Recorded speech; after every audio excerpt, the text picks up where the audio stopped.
Well, I solved a minor car problem I had today. And last week, I had a compliment given to me at my main job.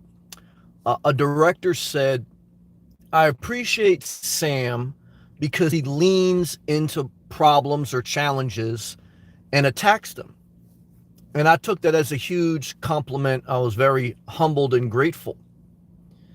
And I thought today, after I solved my minor car problem, and after thinking about what happened last week with a couple things, I thought about how do we solve problems? Because problems are a part of life. And sometimes we got big problems, sometimes we got small problems. But there's really only one recipe that really gives us the solution. It was interesting, as I gave it some thought. And I came up, with a couple bullet points on how to solve problems in your life. If you're lost for direction, if you're struggling on what to do next, I'm going to share with you today in the live feed some things you can focus your time, your energy on to resolve your problems. And again, I want to go back to that compliment I was given last week. You have to lean into problems or challenges, meaning you have to address them. You have to go after them before they keep attacking you.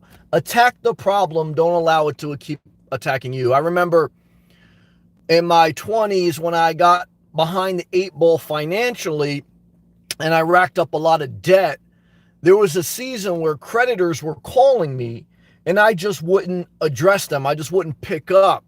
And I just kind of stuck my head in the sand for a couple of years until I was ready to, address things. And that's the worst thing you can do. Sometimes we learn through mistakes, but attack your problems, address them, even if you don't have them fully figured out.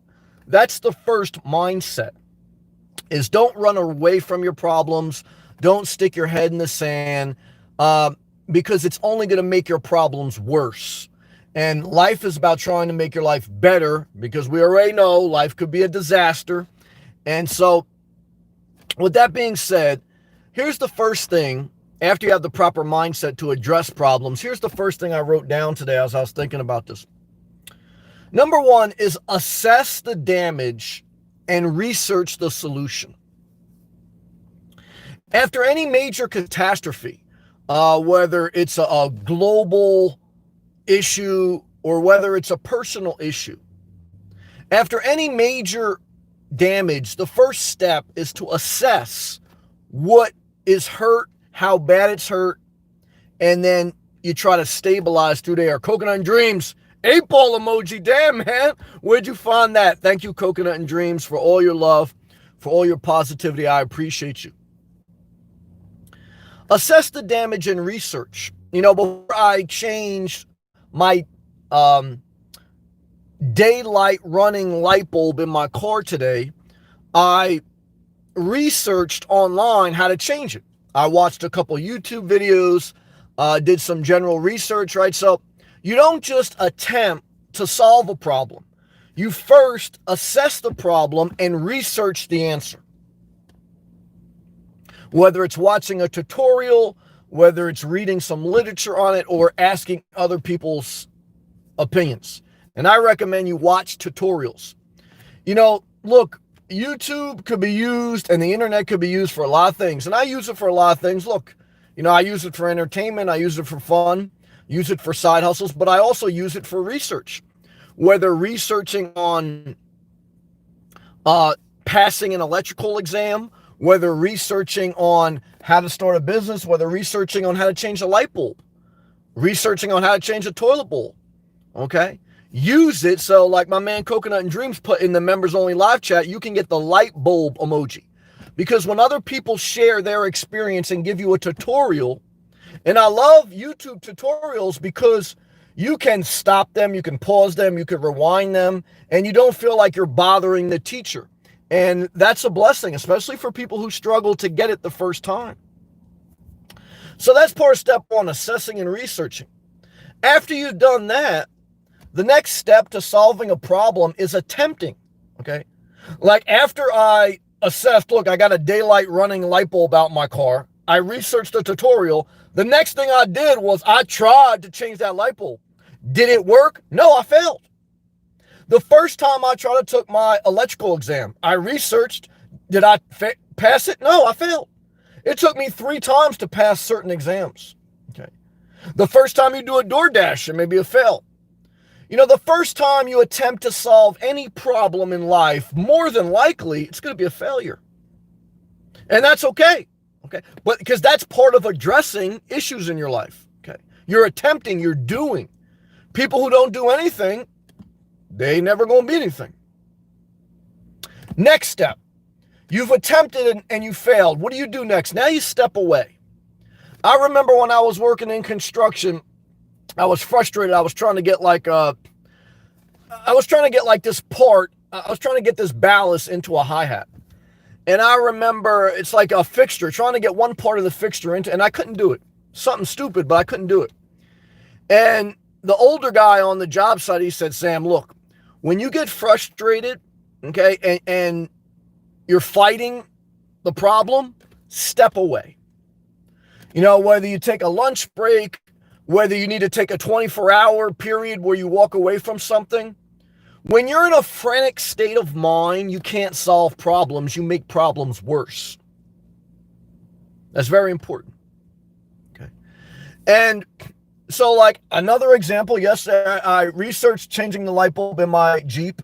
I tried to change it and it was getting late and I was getting frustrated. I said, I'm going to have to revisit this tomorrow. Step away. Step away. Okay. Stepping away from the problem allows you to clear your mind, and that's a very big step because most times in the first attempt you're going to fail. Whether it's taking a nursing test, whether it's doing anything in life. The final thing I wrote down to solving problems is re-engage. Okay. So you assessed, you researched, you attempted, you failed, you stepped away. Now, here's where a lot of people fail. They don't re-engage. They don't take the test for the second, third time. They don't show up after they've messed up. They feel embarrassed. Embarrassment is the biggest roadblock on your road to solving problems. Guess what, guys? Life's a dookie stain. You might as well let people laugh at your dookie stain, okay? Because if you think hot, beautiful women don't have period-stained underwears, you haven't had sex, okay? You haven't banged out chicks, okay? You're basically a recluse.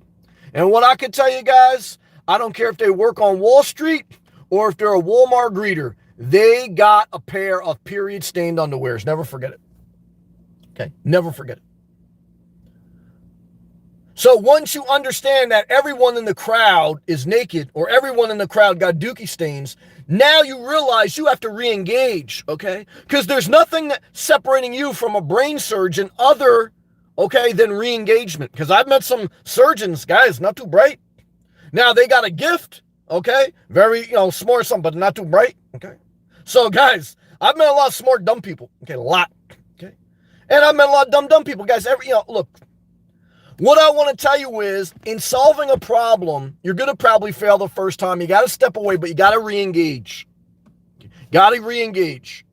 And when you re-engage, try to go after that problem between 8 a.m. to noon. For most people, the most productive time of the day, when you're at the right frame of mind, is after you eat breakfast, you take a little break, and between 8 a.m. to noon. At your job, you should try to solve your biggest problems from 8 a.m. to noon. Why? Because that's the optimum period when your physical body, your mind is focused, you're not tired. There's plenty of daylight in case things come up unexpected. You can regroup.